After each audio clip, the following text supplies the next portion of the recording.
I believed that the resurrection did happen.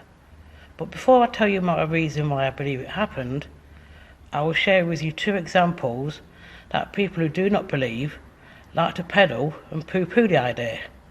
Example number one. They say the disciples saw shadows after Jesus' crucifixion. Now really, come on. Don't insult the intelligence of the disciples and don't insult my intelligence. Example number two.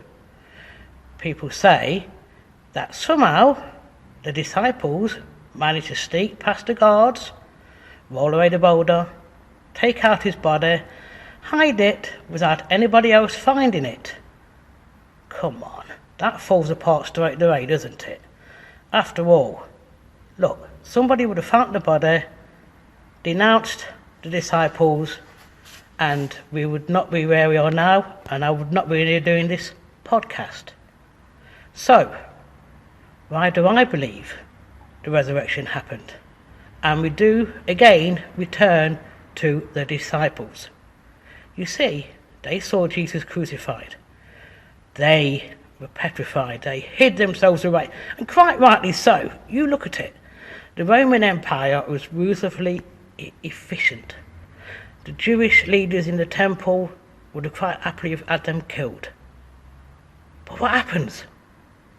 All of a sudden, these frightened men are out there proclaiming that Jesus is alive.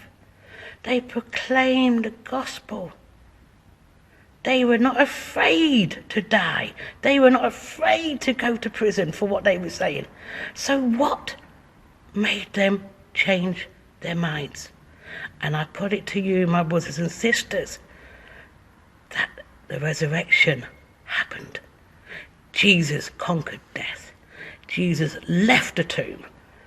And Jesus walked among his followers and strangers for 40 days.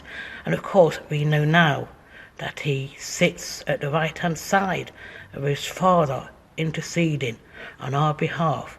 You see, my brothers and sisters, we follow a living, breathing faith.